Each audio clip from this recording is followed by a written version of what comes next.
Maayong hapon kanatong tanan, mga pinalangga ug binati kong kaigsuonan nga Subuanon. Apan lapkip na usab ang atong mga kaigsuonan sa Kabisayan ug Mindanao, lakip na didto usab sa Luzon. Ug sa akong nasayran, doon na pagayoy mga sunod kanato sa ubang mga nasod. Ug salamat sa inyong pag tan-aw ni ining atong mga updates sa dinhi sa probinsya sa Subo. Nahukman ako nga makiginabi na usab kaninyo karong hapuna.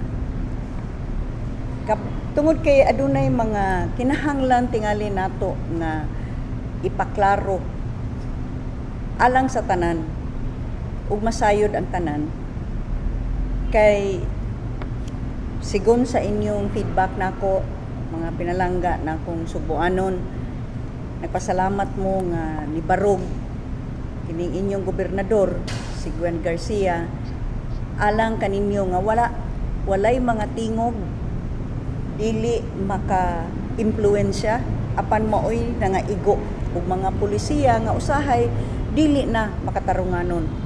Ug mao kana nga gipaningkamutan nato nga kung unsa may mga patakaran nga atong ipasunod dinhi sa Sugbo, kini makiangayon, makatarunganon, gigamit ang sentido komon ug dili dugang nga pabugat sa mga Subuanon ug katawhan nga karon tungod niining pandemya nag-agi gyud og kalisod.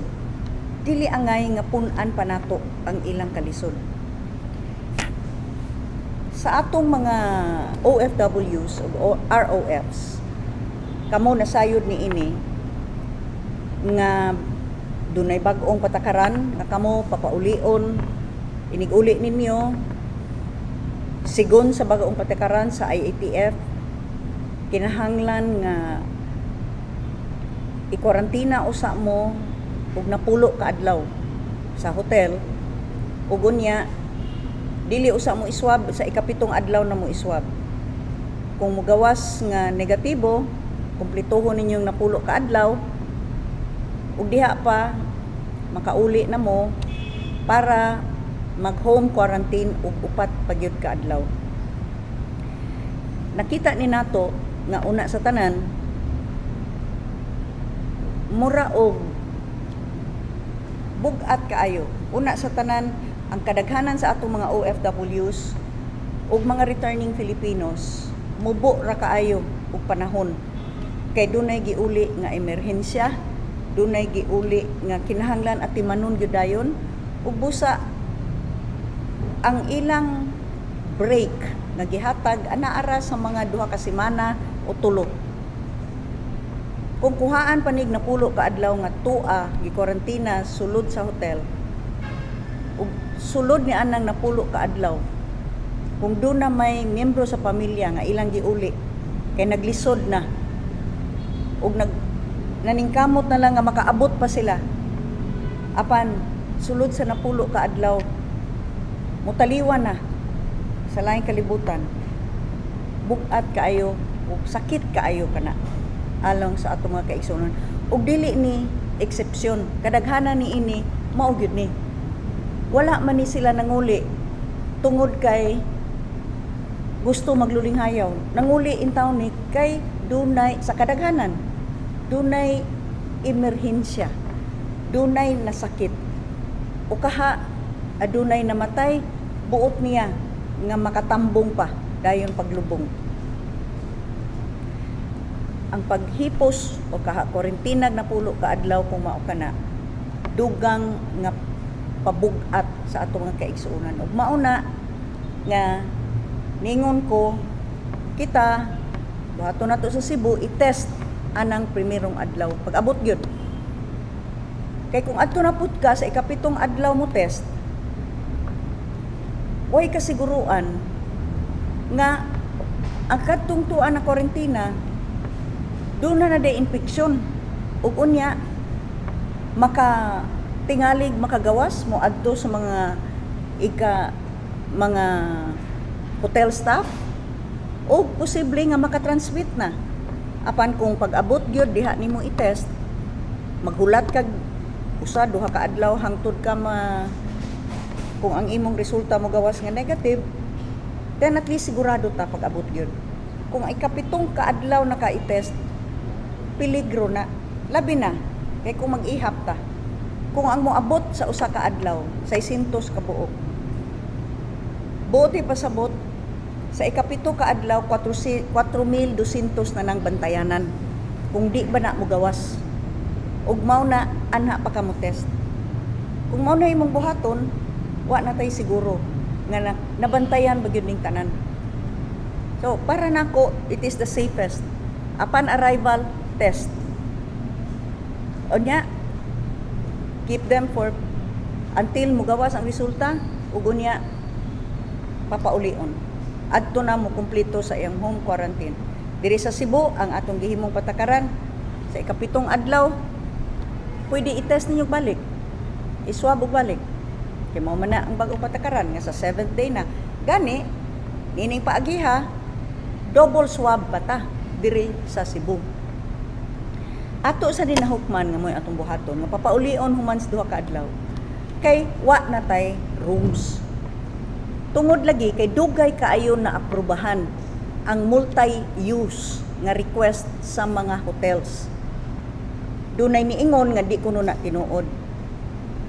Well, karon magpakita ko sa kamatuoran nga ang available rooms nato katong una na kong pag-issue o executive order diha ras mga 2,500. Ngano man kay dugay ra unta to. January 8, 2021 ang HRAC nisuwat ngadto sa DILG kang Director Trovela. Nihangyo nga tugtan ang multi-use unta. Aron makaabli og dugang nga mga rooms. Ang Regional Interagency Task Force ni pagawas og resolution ni adtong resolution number 28 ni adtong January 7.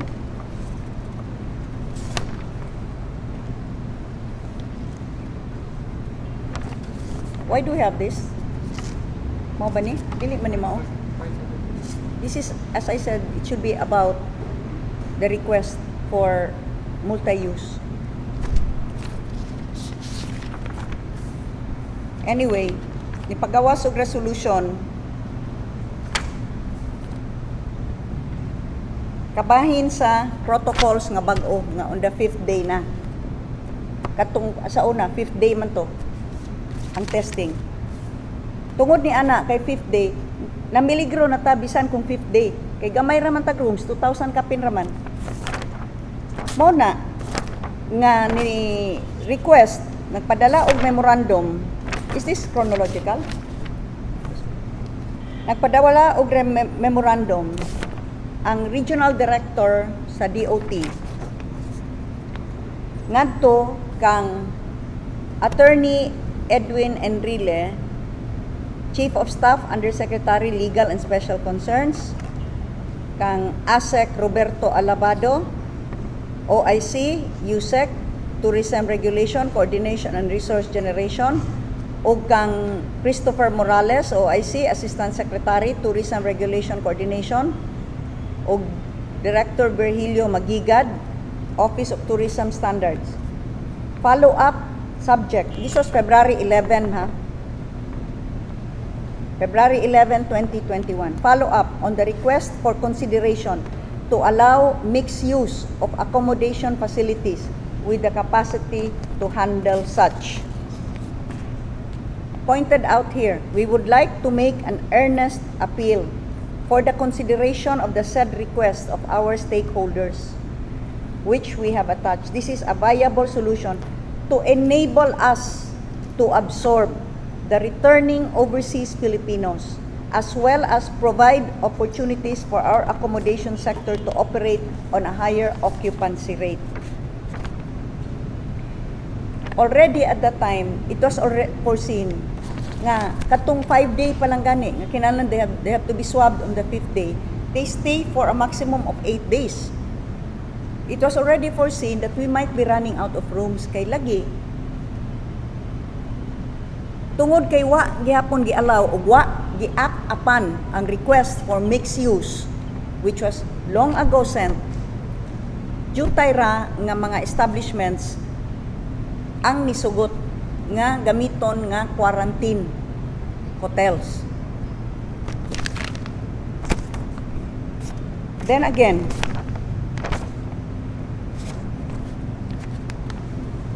prior to that, January 7, nauna na ko basa ang February 11, but January 7 pa,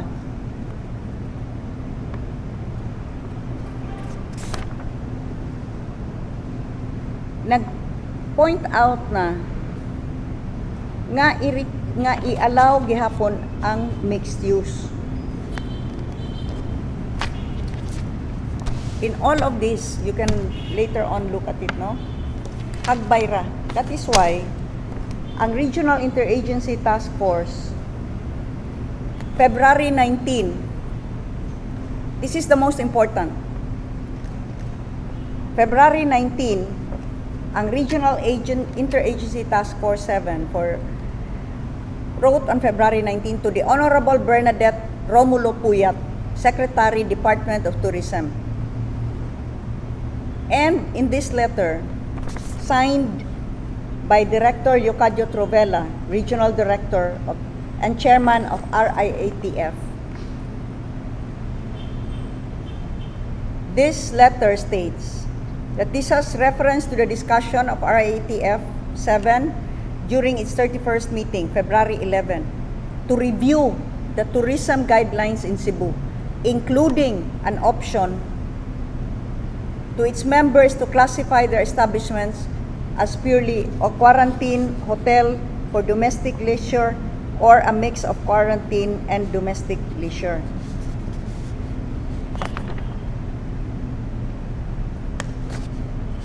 And then it goes on to say that kung mauna nga maura gyud dili mixed use, maura gyud na ang identification, there is a possibility nga magkuwang na tag rooms. Mauna nga with this, the body agreed to elevate the request of HRAC on the mixed-use classification of accommodation facilities to the DOT Central Office, which can best address the matter. So, ang request sa HRAC was, allow DOT now, Region 7. But this was not acted upon. Diha na, if you would recall, when we had this emergency meeting, na ang MCIAA ni-announce na nga musira sila. Di ba? Because we no longer had rooms. 2,000 kapinra. Unya, hapit na. Ma-full capacity. You were present then. Yusek Densing was present. Diha na-realize ni Yusek Densing hagbay ra ni nga request. In fact, nagsugod pa ni January. We have all of the letters. Because apparently, someone claimed in the last IATF meeting I was lying, nga namakak kuno ko. Nga dili na tinuod nga what na rooms. Nga daghan kuno ka rooms. Yes, daghan kayo og rooms. But the thing is, kung di ninyo i-allow, what ni-allow sa mixed use, then ang uban hotels, dili mo dawat. Kaya nga naman, niabli namang turismo na to dire. Unya, kung quarantine ra gyud ka, di ka kadawat og uban nga mga customers or clients. Unya, subsidized rates ba ya? Mugbo ba kayo ang rates para sa OFW? 1,400 na good na ang bayran. Unya, 1,000, tag 3,000, 5,000 ang room. They certainly di gyud sila manugot. Pero og mixed use, then fine, they can set aside. This mixed use issue was already brought up all the way to the Secretary of Tourism and the IATF hagbay ra January pa. In fact, klaro na nga rin ni Yusek Densing, and perhaps because Yusek Densing now brought it all the way up, lo and behold, the following day, pero unsa na pitsaha, Mayo 14 na. Iniro pa niya, Mayo 14, gipirmahan na, nga gi-allow na ang mixed use.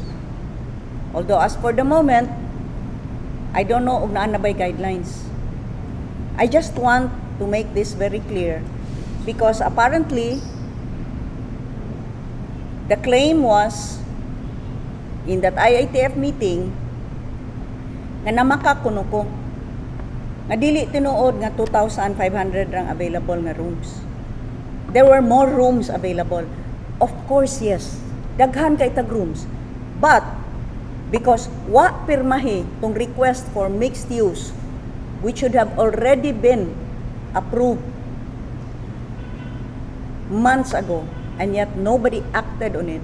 That is why we had that crisis of room shortage.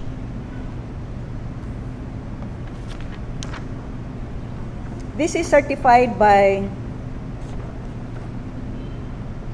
Regional Director Shalimar Tamano. You have the total number of rooms as of May 25. It has now gone up to 2,734. Kay sigig paningkamot nga naapay mo puno. As of May 10, it was 2,406. So, at 2,406, if you are going to keep, bisag tag 300 lang mo abot. And that was what happened. If you are going to keep them for 10 days, magkuwang na ta. Kay mo abot na mag-3,000. Unsao man nato ana.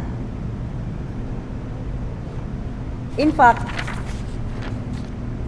on the night nga gisira ni May 13 and 14 and 15 nagsira ng airport, the total na we only had 2,694 rooms.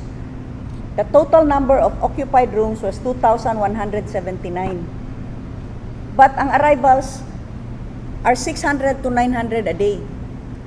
Kung kaning available rooms nga 515 would already have been fully occupied in just one day. Ug dili na kung imo pa na you have to keep them for 10 days, asa pa makagipuno. So that is just to dispute a lie. And the lie really is that there were so much room, there were so many rooms available.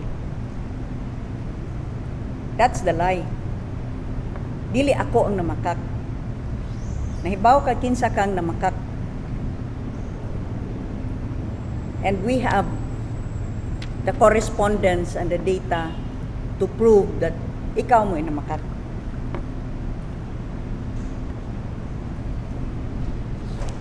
The thing is, I suppose there are some members of the IATF that cannot just stomach why Cebu is exceeding. Ang ato nini mga Cebuanos, you want a swab on the first day, you wait for the result, then you go home to your LGU. Kung negative ka, you continue the rest of your 14-day quarantine at home. Why?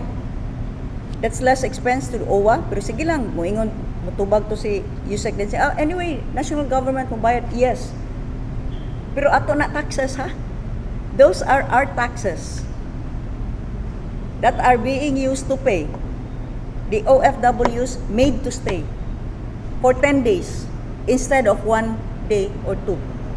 On the other hand, ang mga returning Filipinos nga dili OFW will have to pay the standard rate from 3,000 to 5,000. That means they will have to pay 50,000 for 10 days. may namalang unta ng 50,000 mahatag na nila sa ilang pamilya nga giulian. Nga nanguli sila kay dunay emergency. O kung dunay emergency, nagyunay bayranan. But kinanglan musunod gyud kuno ko. In fact, there is already talk nga i-show cause kuno ko because I'm standing up for the Cebuanos. Na moingon ko katong mga non-Cebuanos nga mga bot dire. I-test pod upon arrival. We are finding that it is really working. That is safer in fact. Mas risky tong ikapitong adlaw na ninyo ipatest. So ang mga non-Cebuanos pareha i-test. Maghuwat sa resulta. Kung negative, paulion sa ilang probinsya or ilang syudad and subject themselves to the protocols of that local government unit. Because this must be a shared responsibility. Dili man ni sila mga Cebuanos. Nganong ari man ninyo ipakorentina? Di ba? So far, mabitaw ng kada LGU doon na iyang kaugalingong isolation center. Kaya ang magtaganaga adto nimo i-isolate ngadto sa Minglanilla. Ang magtaga Cebu City adto nimo i-isolate sa Santander. Adto nimo i-quarantena. Katong panahon nga ng quarantena pa ta, shared responsibility to each his own. Mo nang ang niingon ko katong mga non-Cebuanos inig abot dire magpa-test inig gawas nga negative, then immediately paulion within 72 hours. Moingon sila ngadto sa Manila. Maka-infect gihapon na o di na dayta mo tuos resulta kung negative kay naa man gud kunoy bisag negative maka-infect gihapon, then why are we testing? Di man dayta mo tuo. Now you are accepting na gid ay false positives pod. Kay kung naay false negative, naasay false positive. But see, para magkapareha tag istorya and we speak from the we go by the same book. You ask us to trust the RT-PCR, then you must also trust the RT-PCR. Nga kung negative na siya, pauliw na nimo, that's good for the next 72 hours, isn't it? So pauliya sa iyang probinsya. Maka-infect di ay na kung naglalag negative. Nya adto dito na kung gusto ang kanang ilang ang chief of executive dito nga i-isolate, ibutang sa hotel, ila na, di na ko manghilabot ana. But even the president of the LPP, sige og tawag nako. Kay lagi there are two secretaries that are really so much against me. Makatag-an na gud tingali mo, pero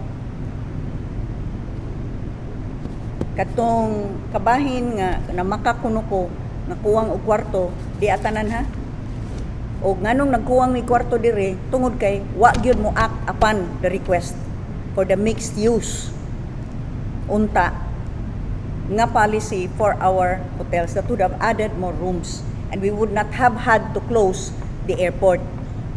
So next time that you tell a lie, be sure na walay correspondence and walay mga klaro nga figures that will prove the inaccuracy of your statement. Now, well, you know, the president of the LPP was called, okay, they would really want me to suspend my EO.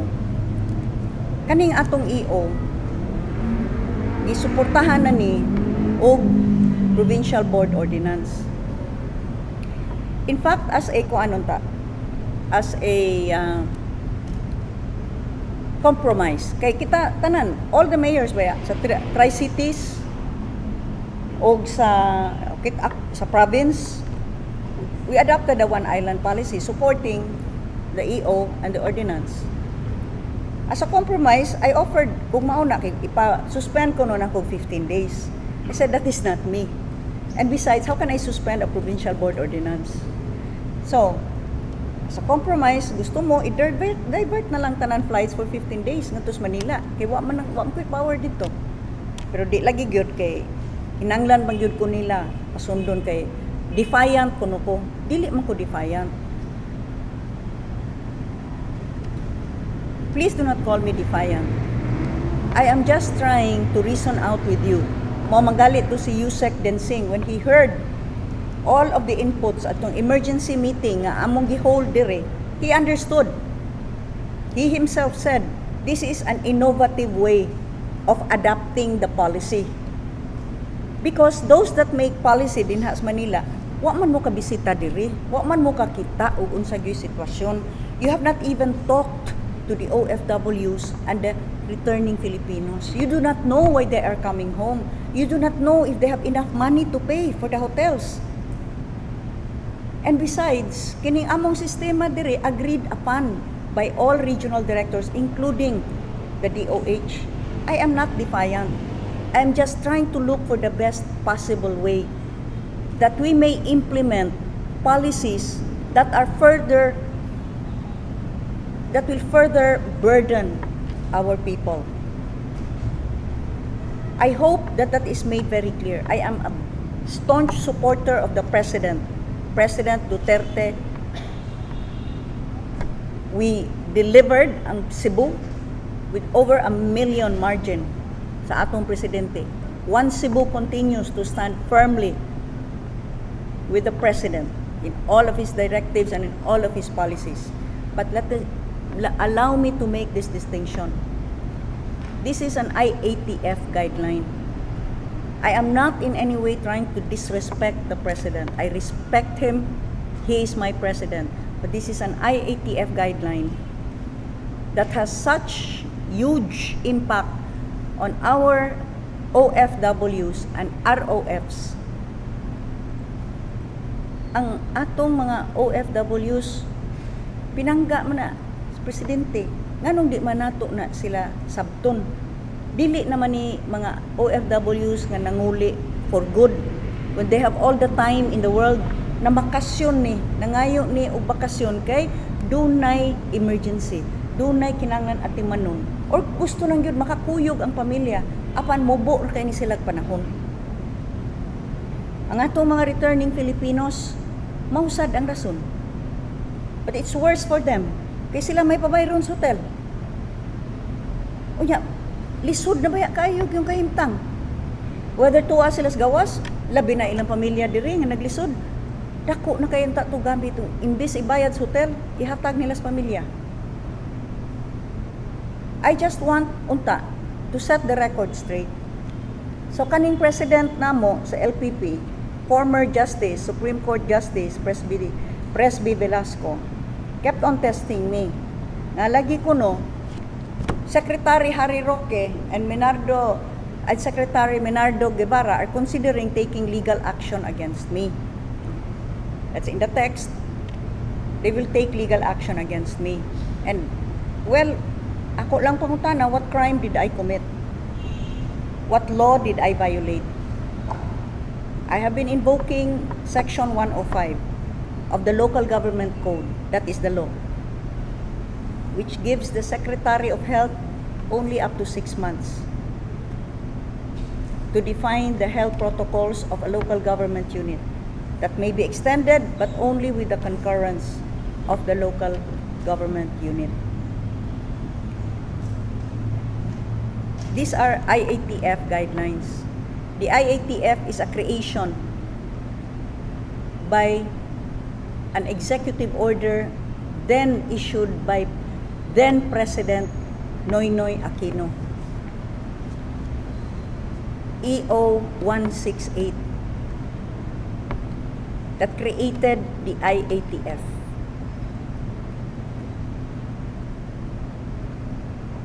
As far as I know, I have been acting fully in conformity with my responsibility as governor of this province, tasked to look after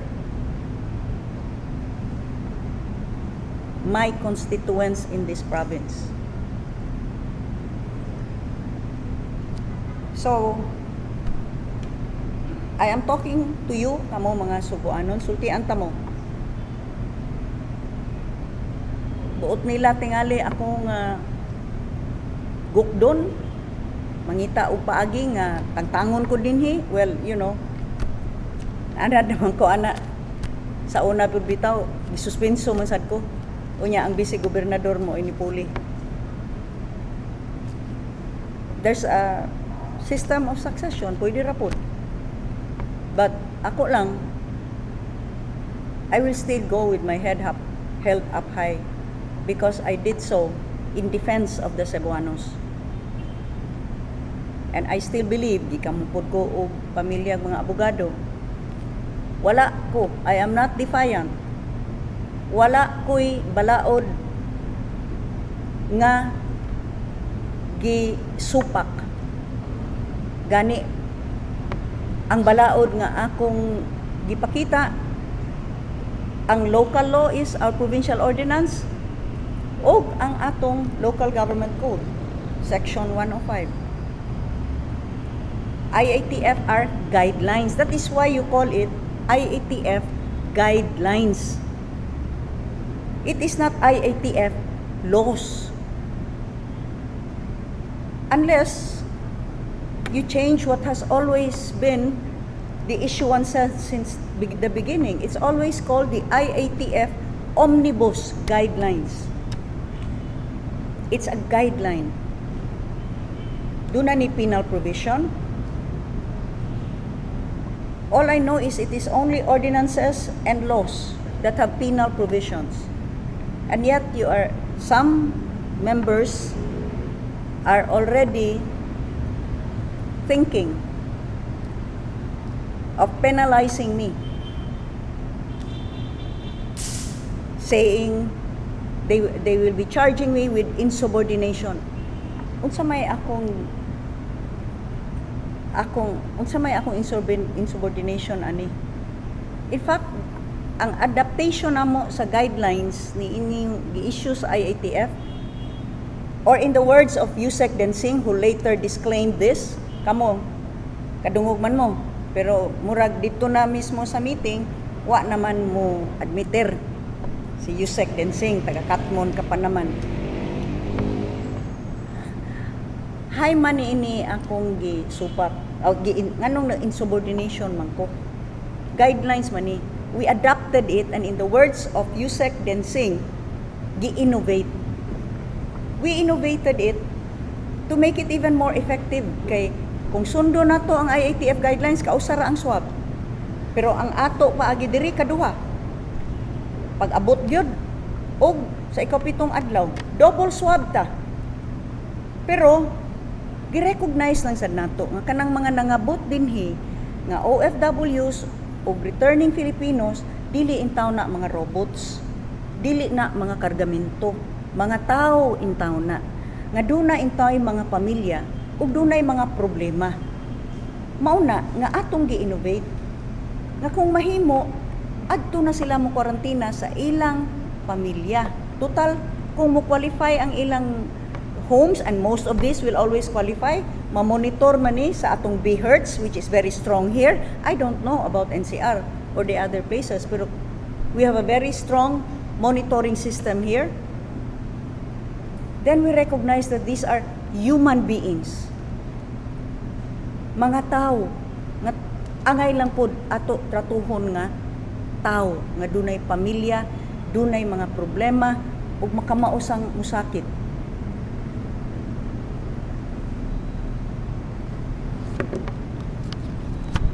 Now, unsa man ang atong status, province of Cebu, insofar as the COVID situation is concerned, even with Executive Order 17 and the Provincial Board Ordinance. Tanaw ta. Ay nalaning DOH bulletin, which shows, again, COVID with 1.69% mortality. Ang nangaayo, 94.2% na. Very high recovery rate. And yet, mag-inistrikto ta, grabe kaayo nga, daghan kaayo yung nangakuan. Sige lang, Province of Cebu, as of May 23, active cases are down to 342. Of which 91 are hospitalized or 26.6%.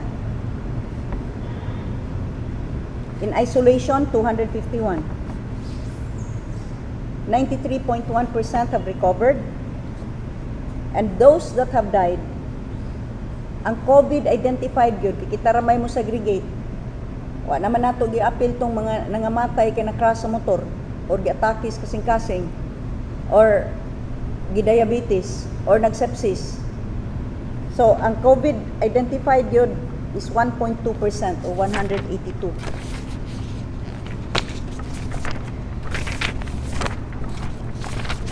I'd like to go directly. Tantanganan lang ng mga deaths. You go to monthly new positive cases. Gikan sa April 2020 to May 23, 2021. Para you can see the whole range. We started last year, April, with 27. At one point, in July 31st, we reached as high as 2,149 on a weekly basis niya. Unya, nagkanaog. You can see the graph. Went down to as low as 163 in December 31st.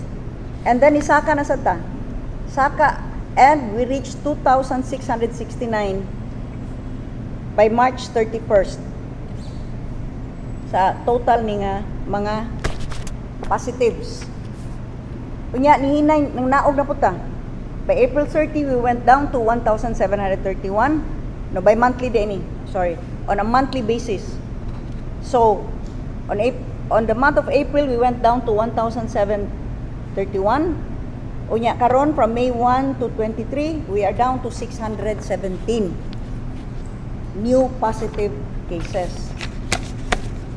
Look at the graph. From April 2020, musaka, mukanaog, musaka, mukanaog. Because that is the story of COVID. Like other diseases. Di ba doon ay mga buwan nga musaka ang dengue? Doon ay mga buwan nga flu season, awa naman da flu ron. Awa na. That is the nature of infectious diseases. Musaka, mukanaog, musaka, mukanaog. Right now, as of May 23, we only had 12 new cases in the province of Cebu.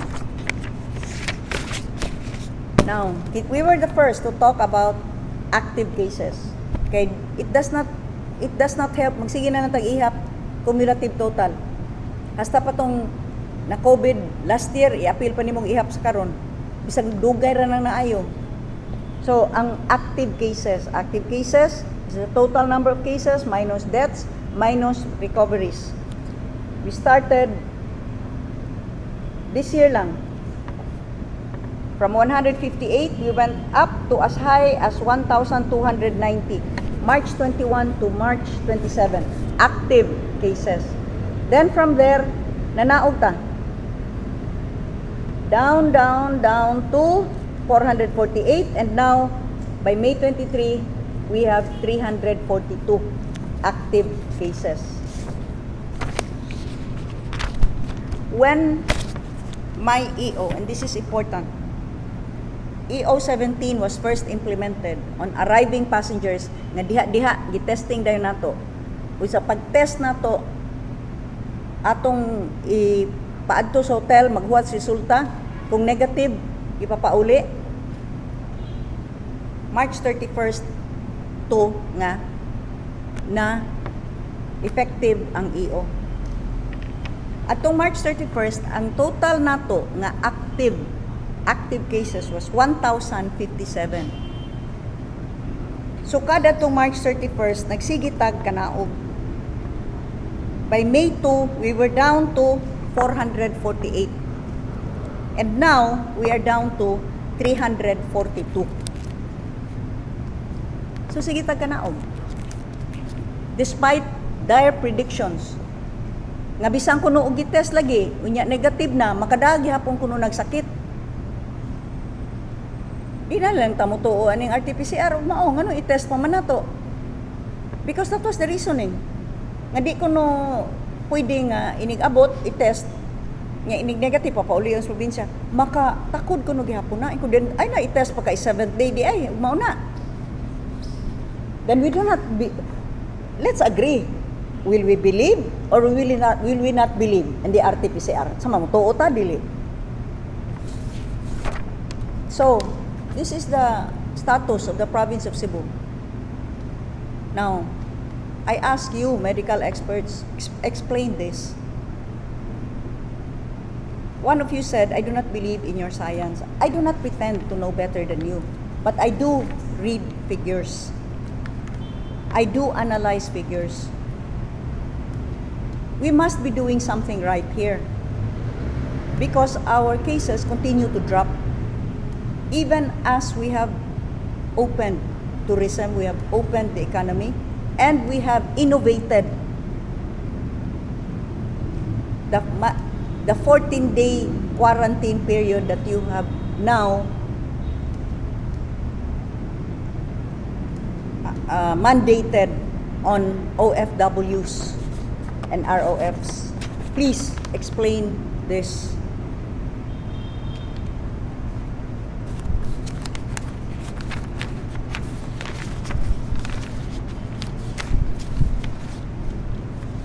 At any rate,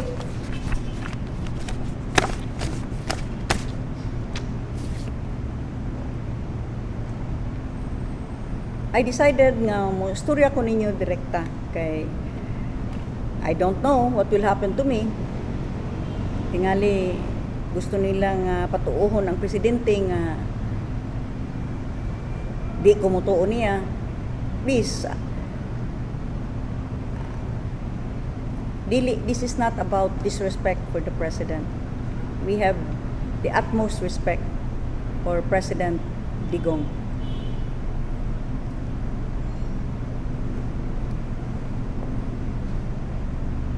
I am just exercising my duty, fulfilling my duty to the Cebuanos, especially as regards certain IITF guidelines that would add further burden to an already suffering people. If you would just care to analyze how we do it over here in Cebu, where apparently it is working because figures don't lie, then you would see that we are still conducting the utmost safety and health protocols. In fact, we are going beyond the required 7th-day swab because that's a single swab. Over here, it's a double swab. Swabbing upon arrival, and then another swab on the 7th day. The only innovation there is, for Cebuanos, please, let them go on home quarantine. They need to be with their families. For OFWs, this is additional burden. Yes, it's the OWA that pays. Does the OWA have enough money now? Kung kaniadto 2 days sa usa ka OFW ang gastoon kung tagwagan 1,004, 2,008 ra sa usa ka OFW. Kung imo na 10 days, 14,000 na sa usa ka OFW. Sana po 140,000 sa usa gatos 1.4 million. And it's not just 100. 1,500 na every day. And that's taxpayers' money. Ang ROF, returning Filipino, ang non-OFW, sila intaw magbayad. Ug di malalim, pabayron kag 30,000, 50,000. Kung ang imong kwarta, igo-igo ra gyud, may naman lang unta na makapuno-puno sa panggastos pamilya or panggastuanan tungod kay emergency. Mga tao intaw ni sila. Dili ni kay mga ekwipo or kargamento or mga figures lang nga inyong giihap. Dunay kinabuhi sa matag numero diha. ug dunay pamilya sa matag numero nga inyong giapil dihang ihap.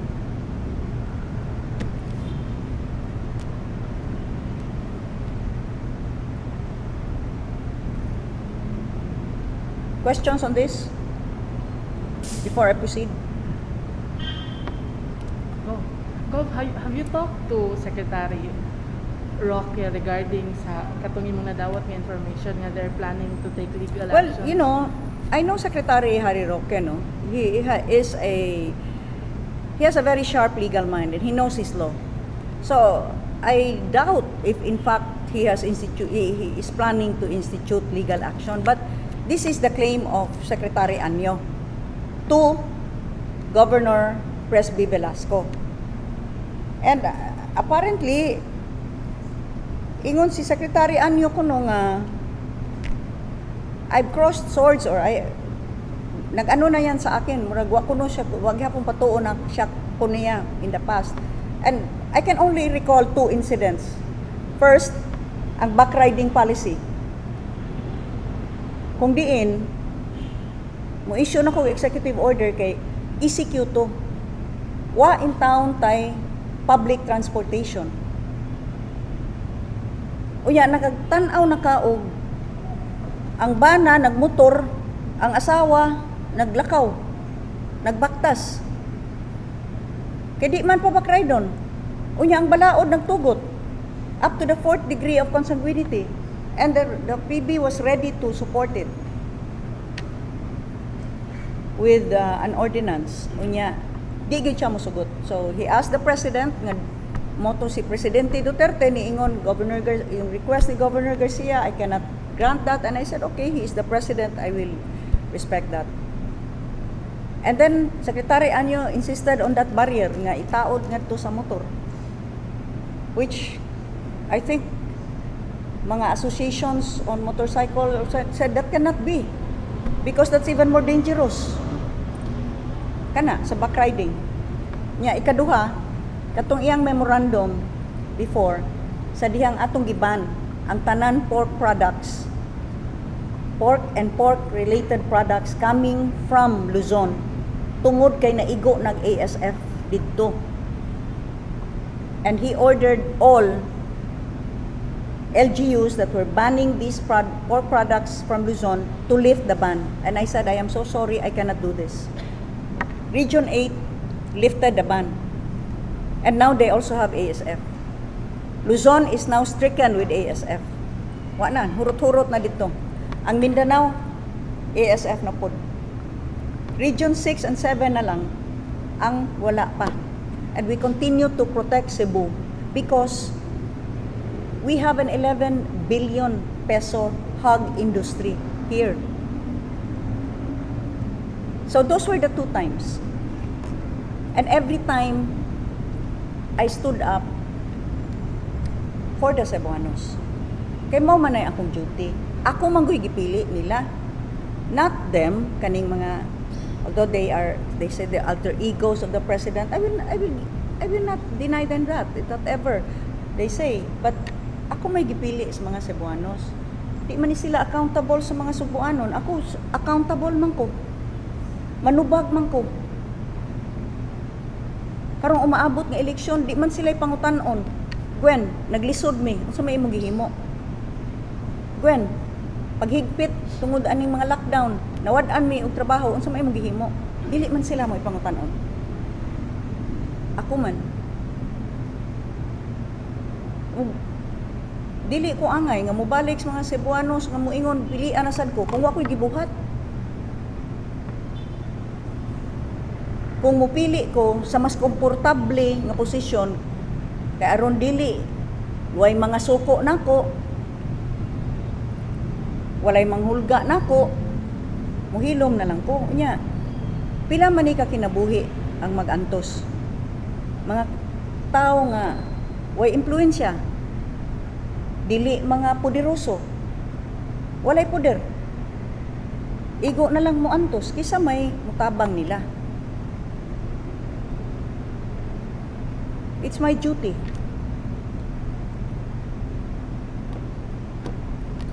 How are you taking this pressure? I think this is very kanang huge pressure man ni ang nadawat nimo. How are you taking this? You know, the same way I've gone through a lot. You know that, Dale.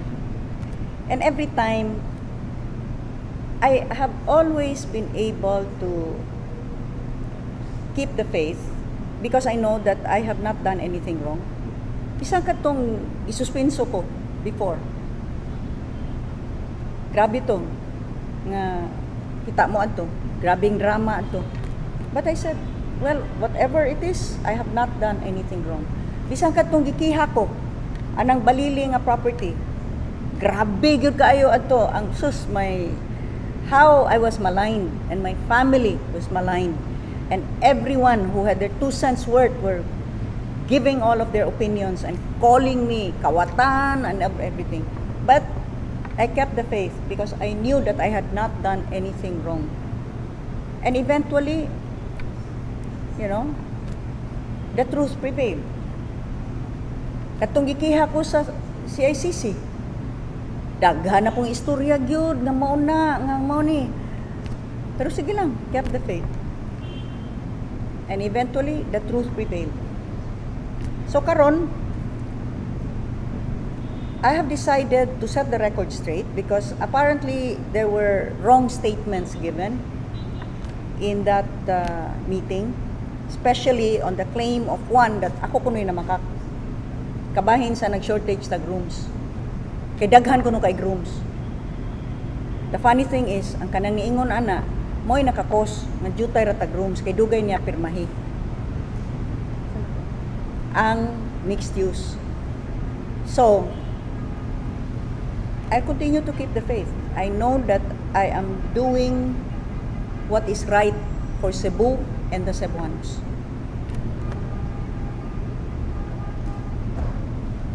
Okay, last? Wala na? Wala question? Pero it was a text message from Sent the by- Did you post it? post eh. Oh, Kita. kita. Wala Ipagawas. Lagi, di ba kita? Di ba kita sa... Wala man gigawas. Dili mo gawas na. Nga naman. Dili siya connected na kaysa ako connected. Ay, that was the one. Oh, it came out in live, sa live. Ipagawas. Pangitaig, hay man inyong kwan. Sa ako connected. It was a text message from Governor Presby Velasco Marinduque. He is the president now of the League of Provinces of the Philippines.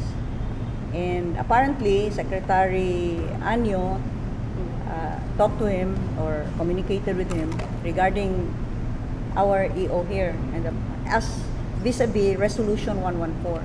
And in one of the text messages from Governor Presby, that was the statement na Secretary Harry Roque and Secretary Menardo Guevara were going to take legal action against me, as claimed by Secretary Anyo. But I cannot believe that of Secretary Harry Roque because he knows his law. Are you planning to talk to Secretary Roque? I do not want to compromise him. But I'm just saying, I've worked with Secretary Harry Roque in the 16th and part of 17th Congress. And he was one of our legal luminaries. He knows his law.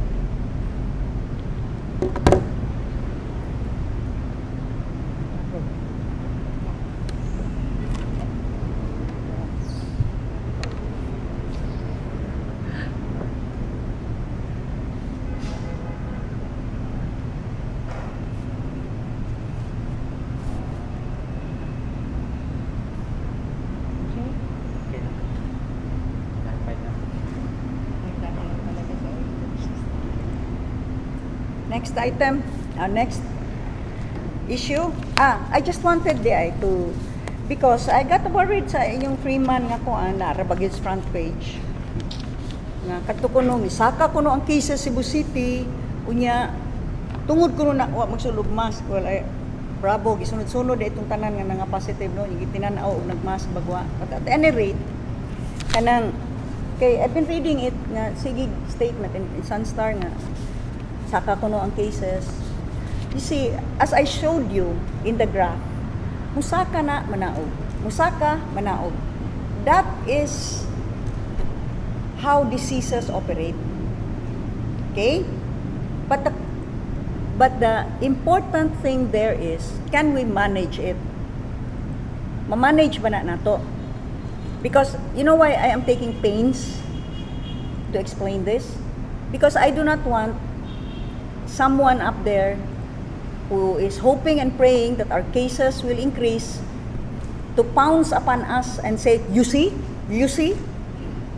Tanawa? Told you so. Kita nyo na? Oh, I told you so? Told you so. Okay. So, before we keep on harping about cases rising, okay, in the province, it's quite clear, sige naog atong cases. But we expect, kung musaka ang Cebu City, kay sige man taog kanang interact Cebu City and our other LGUs. Musaka sa ng Cebu province. Now, can we still manage? Kay ang problema dihag dili na ma-overwhelmed ta. So I asked for the occupancy rate and CCUR, critical care utilization rate. That's the most important. Do we have enough hospital beds? For those that are moderate to severe and critical. Kay kita manggod diri, unlike other places, kibaw naman ta, doon na naman tayo klarong referral system. Dili porke giubol lang kagamay magpa-ospital na ka. Dili porke gisip-on lang ka, lain imong paminaw, diretso kag pa-ospital. You're just going to overwhelm the hospitals. Doon na tayo klaro nga referral system. For mild cases, there are some remedies that you can take at home, or you can go to isolation centers. So, in the entire Region 7, ang bed occupancy for the entire Region 7, these are the 4 provinces: Cebu, Bohol, Negros Oriental, and Siquijor. There are 61 facilities. There are 2,210 total beds. Occupied are 675. Vacant is 1,535. And therefore, bed occupancy is 30.5.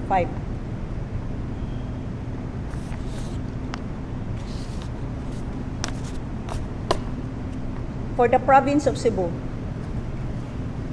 total, there are 37 facilities, and this includes the other private hospitals in the province. So we have total bed capacity of 1,589 per figures of the DOH. Of the 1,589, total occupied is 378, vacant is 1,211, or at 23.8% occupancy. For the city of Cebu, where we keep now hearing for the past 2 days, someone talking about sigigsaka kunong kaso. Yes, nai-rise man sila. That's true. But, what is the bed occupancy? For the city of Cebu, that's 929 total beds available out of 15 facilities. Pila may occupied? 191. Ang vacant, 738, or a 20.6%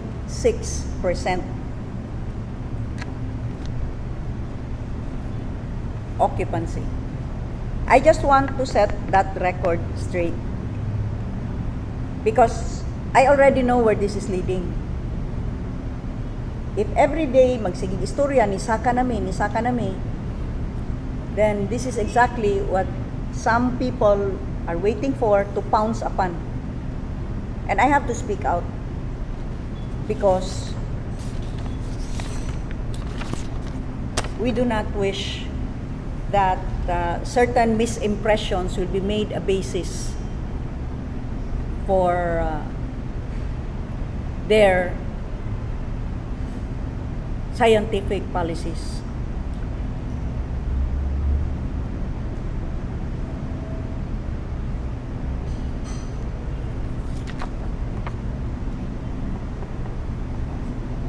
Question?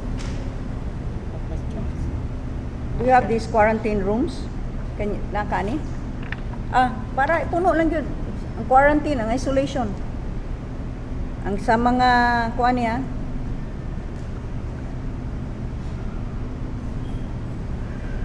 these are already the available Different from the as of today. Lahi ni, para nis mga arriving. Ay na lang ni, manaman ni.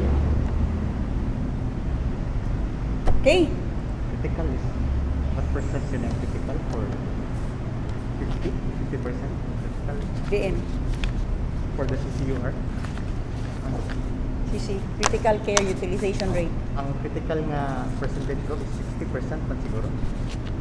I don't know, it was written here somewhere. Ang kuan. Yeah, critical is If if we it's have 20, it's very low. I don't know. I don't know. Is that low? But the question is, why? Why is Cebu such a success story? Maybe it's time to study. Kaysa, why are we proving some people wrong? That's why I really have to take this up. Because I do not want some people to fall into that trap. Magsige og raise og alarma, magsige raise og alarma. That's all that they want. Ilang gamito na pud na. Nga mo yung tanawa. Unya dayon na pong ingon nga ipasira na pud ta diri.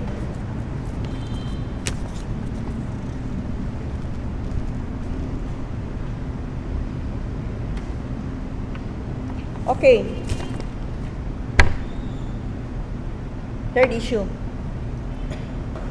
I am not running for senator. Repeat. I am not running for senator. In other words, I am running for governor again. Repeat. I am running for governor again. I thought I had made myself clear that I am not interested in any national position. Unsaon pa man nako pagsulting nga mutuo mo. Niingon ako, lisod biyaan ang Cebu ni ining panahona. Labi na kay ang pandemya nakaguba sa atong ekonomiya. Punan pa nga dunay ubang mga pulisiya nga mosamot og hatag og kalisod o pag-anto sa atong mga katawhan kinsa man ang mubarog para sa Subo ug sa mga Subuanon. Magpabilin ko diri sa Cebu kung gusto pa mo nako. Kana kung gusto pa mo nga mapadayon kog alagad ninyo. Ako gusto pa ko mo alagad sa Subo ug sa mga Subuanon. Kining grupo nga pasiugda aning GWEN for Senator nga movement, abi man to nako o iklaro na nako og tubag nga dili ko mudagan og senador. Dagan lagi ko balik pagka gobernador. Apan wa ko masayod nganong ni gasto pa man in taon ni sila panghimo og mga tarpulin.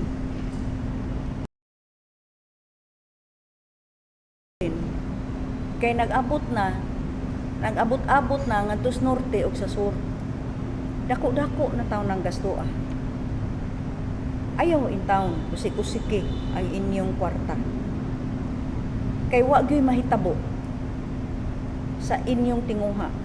Wa ko masayod nganong gusto gyud mo nga mobiya ko sa Cebu. Tingali ni tuog gyud mo nako, tingali. Angayan ko masenador, pero ako kay ako may mo desider ang akong pagtuo sa akong kaugalingon kinahanglan kumudagan og balik pagka gobernador. Ako man na desisyon. Busa, ayaw na itaon padayon ug pag-usik-usik og kwarta, sige pahimo anang mga tarpulin. Kay dili lagi kumudagan pagka senador. Klaro na na, Dale?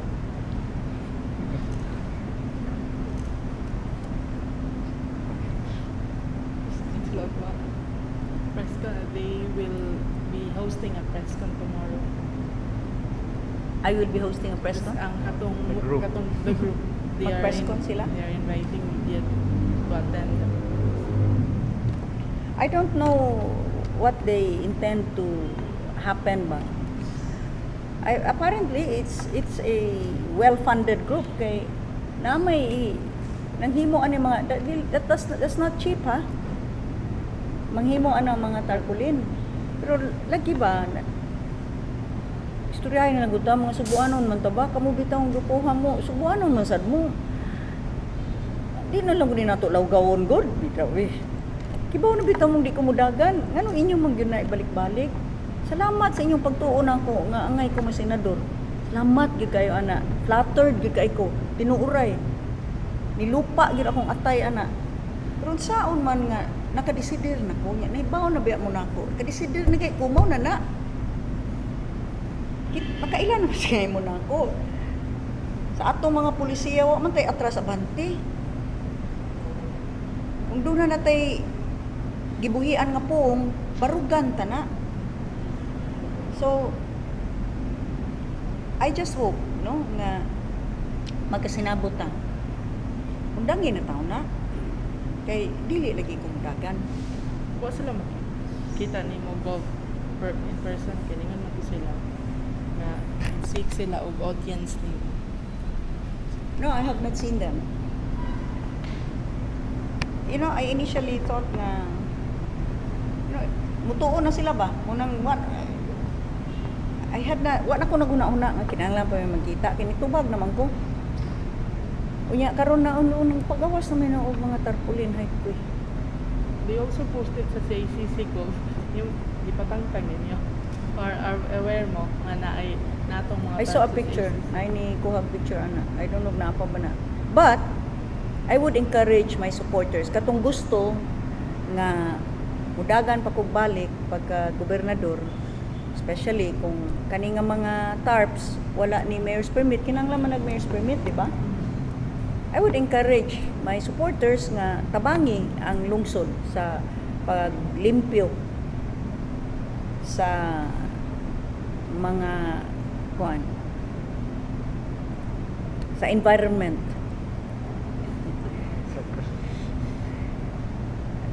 Tangtanga na ninyo kay dili lagi kumdagan labi na ug wa nay permit o dili na angay nga kuan ibutang diha hugaw-hugaw lang na diha. So I encourage my supporters, those who want me to run for governor again, tabangi ang lungsod paglimpyo, panlimpyo sa lungsod.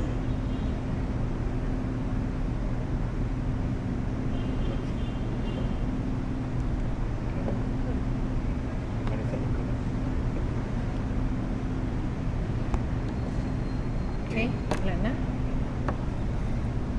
Okay, closing. So in closing, salamat kaayo mga pinalangga ug binati kong mga sukuanon. Ug uban pa nga naminaw kanato karon.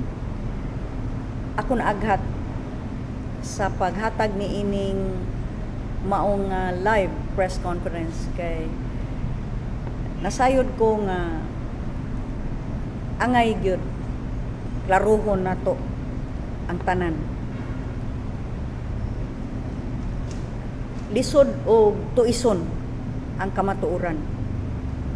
Ug ang kamatuoran mao nga naningkamot rata diri sa Cebu. Paglaban sa mga Subuanon. Pagtabang sa mga Subuanon. Kini atong gibuhat pinasubay sa balaod. Ug kini atong gibuhat samtang nagpadayon ang atong dakong respeto ug suporta kang Presidente Rodrigo Roa Duterte. So dili ni nato i-confuse. Sa akong pagsabot pagkakaron IATF guidelines kana. dili pa kana balaod. Be that as it may, gisunod nato, ni innovate lang ta. In the words of Yusek Epimako Densing, who hails from the town of Katmon, hinaot unta nga barugan nimo ang imong gisulti dire. Gi-innovate nato, first of all, for safety purposes. Because we find it safer nga upon arrival is swab. Second of all, for humanitarian purposes. Kaya kani mga nanguli in town, mubo ra kay panahon na ilang mahatag sa ilang pamilya. Third of all, for financial reasons. Kaya it is an added burden, pinansyal, sa mga nanguli nga mga Filipinos nga non-OFWs nga kinahanglan mo bayad og napo ka adlaw sa hotel. Kung OFW, dili nato madali-dali og ingon. Sige lang kay OWA mo imubayad. Kay kini paagiha nga napo ka adlaw gyud butang nimo sa hotel, OWA mo imubayad. Ma times 5 ang bayranan. Gani karon wa kabayad ang OWA sa mga hotels. Nga kadtong tagurha tagutlo ra ka adlaw ang istar. Ug unsay ibayad ani? Taxpayers money. Ato gihapon na sa lapit. So nangita tagpaagi. And I believe ang atong paagi dinhi sa Subo, kung ayuhon lang ginunta na ninyo una-una, di lang ninyo i-appeal ang inyo bang hurt pride. Kay wa man ko musulay ninyo. Naningkamot lang ko para sa mga Subuanon. Kung ato gining analisahon og maayo, nisunod ta sa inyong paagi. Gipun-an pagali nato.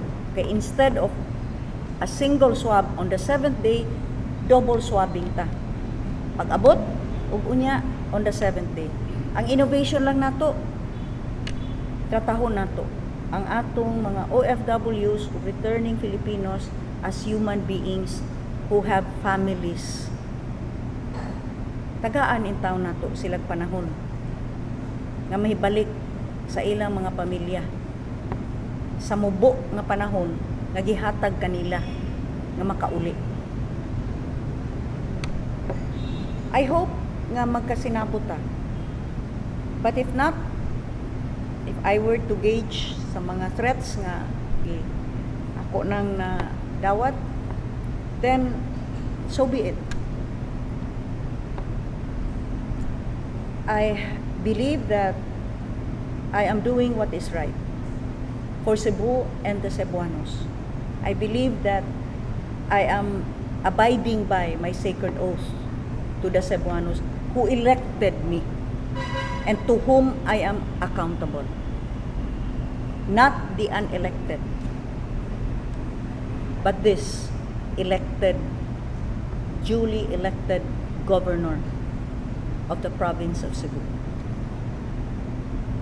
Nautunta nga kamo karon nga nagtan-aw kanako, kuyog sa inyong tagsatag sa kapamilya o kauban kanila inyong matagamtam nga pagkaanindot pa di ay gihapon sa kinabuhi.